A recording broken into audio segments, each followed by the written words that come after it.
so we're going to take a look at a couple different lessons I've learned as I've started to work with asynchronous and synchronous code inside of JavaScript in my, really learning journey.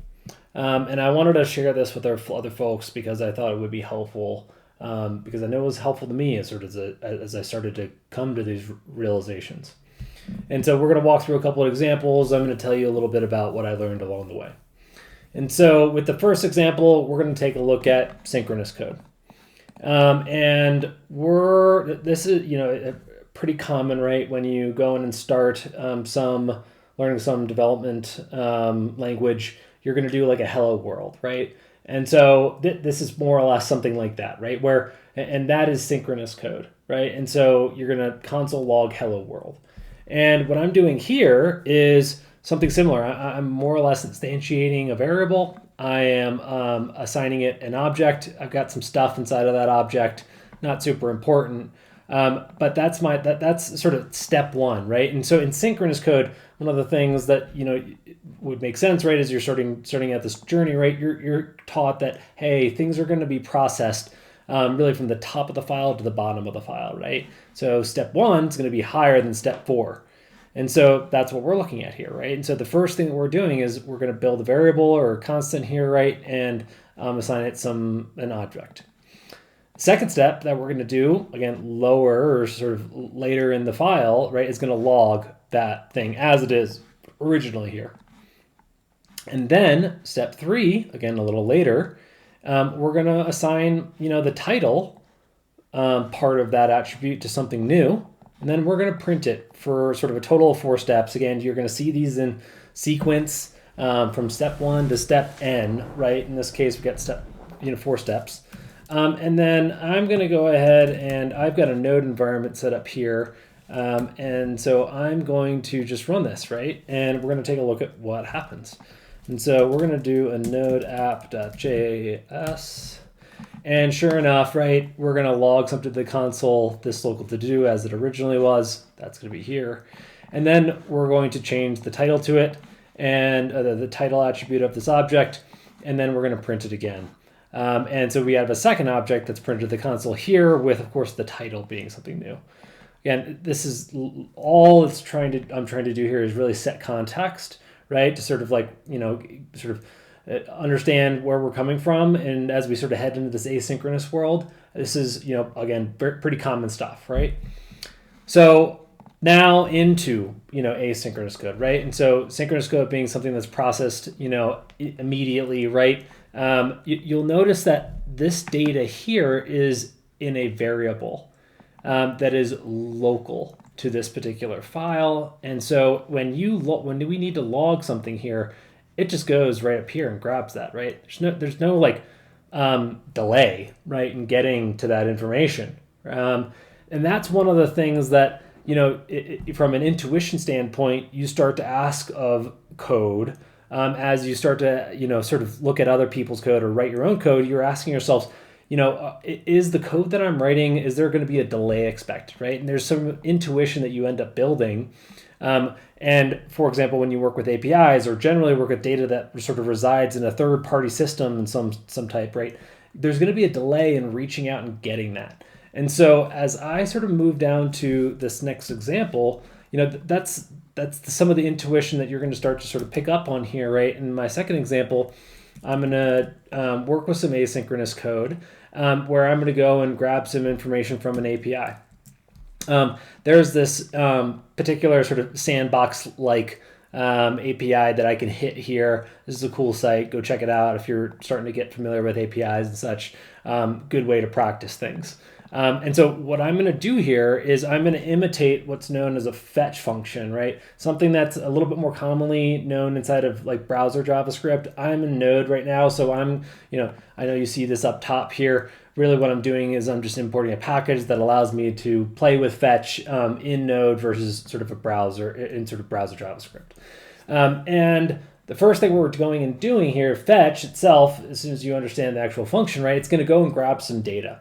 And so, as we look at this, there's this first step. We're going to go grab some data from the API. It differs from up here where the data is local. It's in local memory, right? And so we got to go run and grab something here. That's a delay, right? Your intuition should start to sort of kick in, right? And say there's probably going to be something that's going to be asynchronous about this. And so fetch, as well as you start to get to know some of these functions, right, you're going to recognize it as being an asynchronous function. And the one way that I've sort of grown to like know and it's been able to help me, right, is of course looking in documentation and such, right?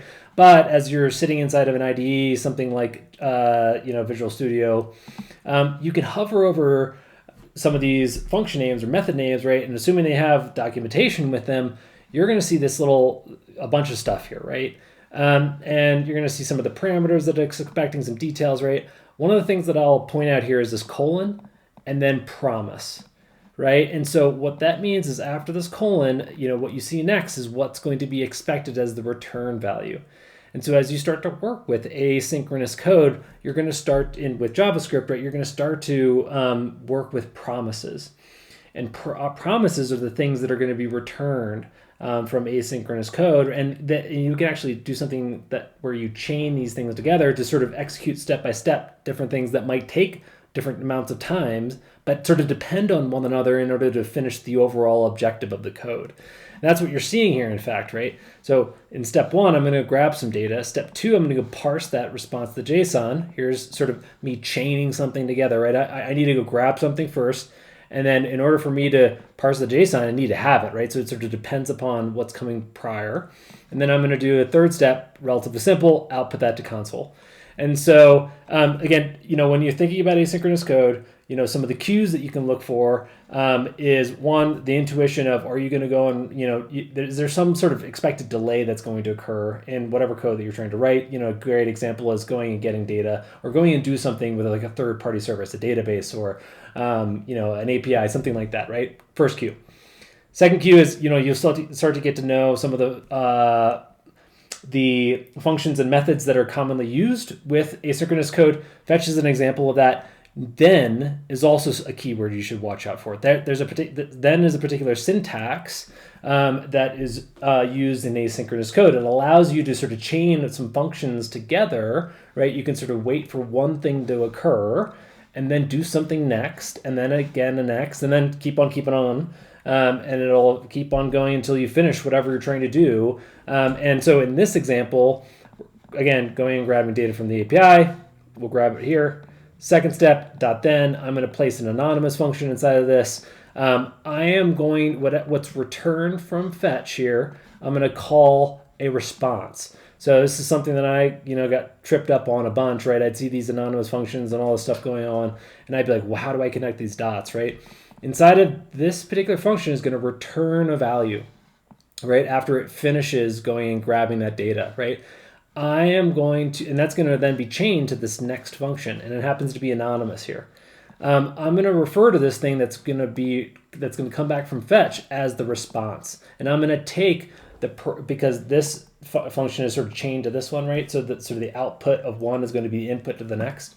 And so I'm going to call this thing a response, and then I'm going to go in the body of my function, I'm going to parse that to JSON, and using this particular syntax, then this is automatically returned. Therefore, it is available inside of this next function, which is, so the output again of step 2 is going to be used as the input to step 3. And in this case, because I'm going to parse the JSON, I'm going to call that JSON here inside of this parameter, which of course this particular anonymous function is going to accept, and then use in the body, which is again something simple here, which is going to be a console log statement. And so I know I said a whole bunch, right? Let's go ahead and actually run this.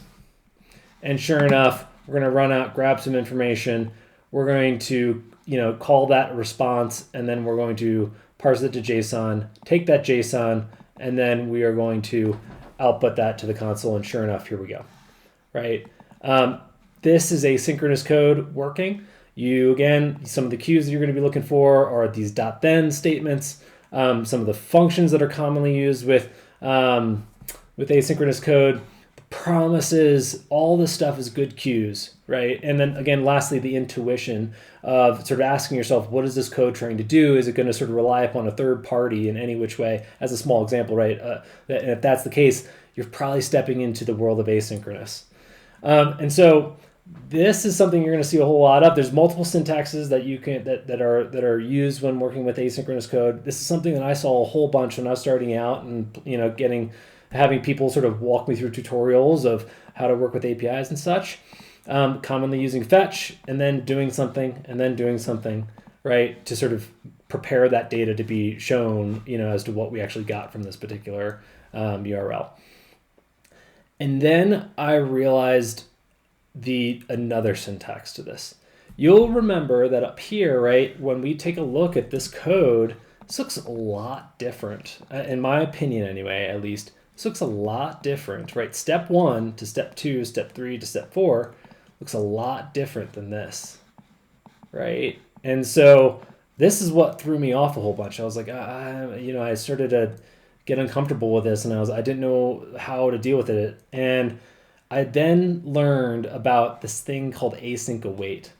And so I'm going to go ahead and comment this out here, right? And what I'm going to show with async await is the ability to do the very same thing that you see happening here, but with a different syntax that's going to look a little bit more like this. And to me, it helps me sort of work with it a whole lot more. I'm going to comment this thing out. And then actually I'm going to leave that in because I'm going to use that here. I'll actually do this. I'll comment it out here, and then I'll actually bring it down here so it's just sort of close to the rest of this code. Okay, cool. I'm going to import this package that allows me to simulate this fetch thing. And I now am going to use this new syntax. This is something that's relatively new inside of JavaScript, and I mentioned it's async await.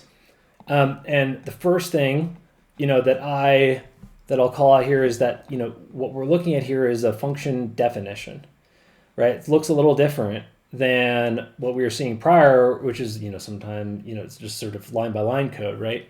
Async await is something that it is to be used when defining a particular function's definition as to the instructions on what it's going to be doing. And the way you tell JavaScript that this thing is going to be asynchronous is by using this keyword async ahead of any parameters that might be used in defining this particular function, right?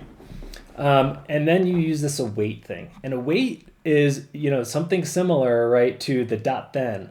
Or really, you're really using this ahead of any function that's going to be asynchronous or return a promise. And so if we come back up here and we take a look at this, fetch returns a promise. Okay, let's take a look at then.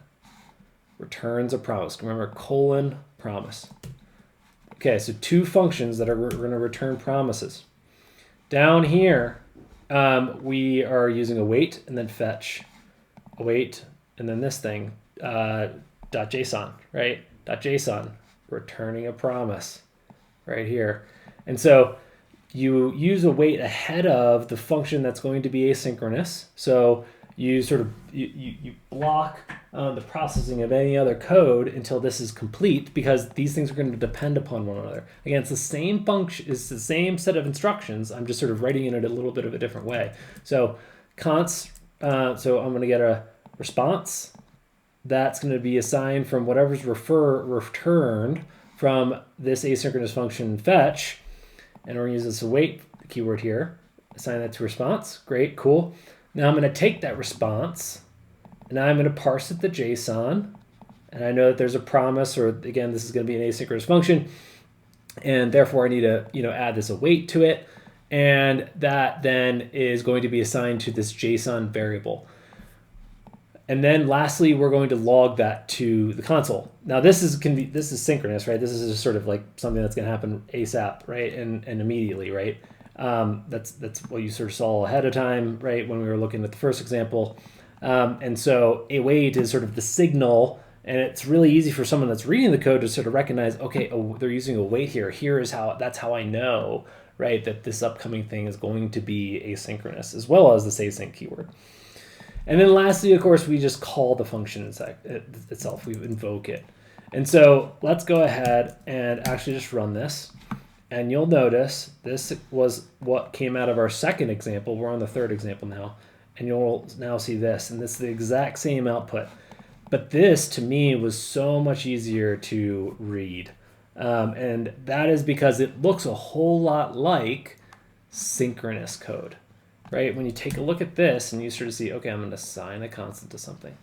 Or I'm going to instantiate a constant. I'm going to assign it something. Great, cool. Step 2, new line. Console log, that thing. Great, new line. Step 3, going to reassign whatever's in the title attribute. Great, cool. Step 4. Same sort of story here, right? You're instantiating constants, you're doing something, and then whatever comes back from that thing is going to be assigned to this response, right? It made a whole lot more sense to me. I know you might say, well, wait, hold a sec, like we need to go and define a function for everything. That is true. That you need to be sort of aware of that, right? I think that this is a way easier way to read things and sort of work things, and so I'm a fan of this for sure. I do want to show you something else that can work here, and I'm going to go ahead and now comment this out, and we're going to go and take to a fourth example, because this is something you might come across as well. And that is asynchronous code being used outside of a function definition. And so what you see here is no function definition, right? There is no fetch data function. And there is just constants that are being assigned some value that's going to come back from here. Again, we're using a wait here to signify that this is going to be an asynchronous function.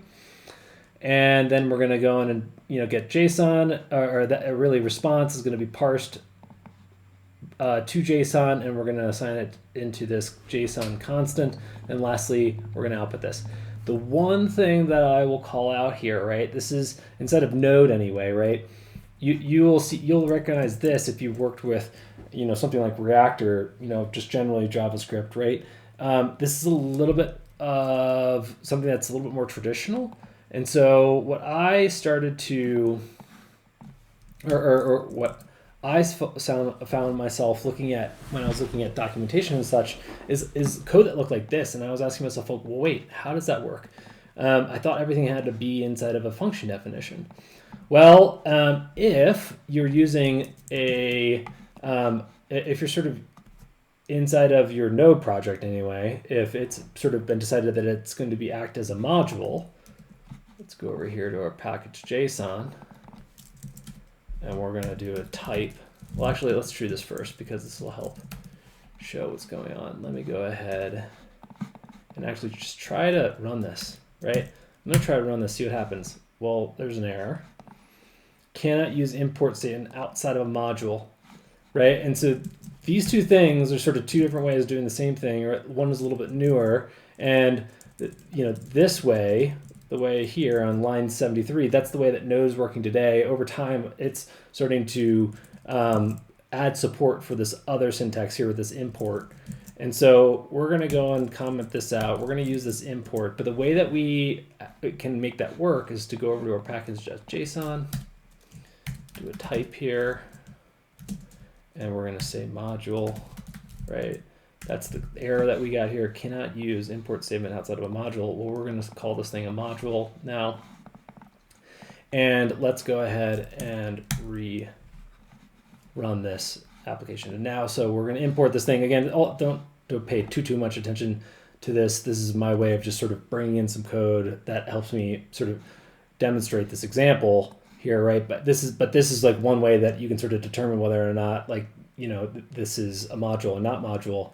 And using a wait outside of a function definition is available for code that is sort of considered a module, right? And so I wanted to show you that this all works. It's going to be the same exact output, right, that we got all the way up here, but used with a different syntax. And so lots of stuff to sort of chew on here, but I wanted to share my experience, and feel free to drop some comments. Tell me what you think about what you see here. Thanks.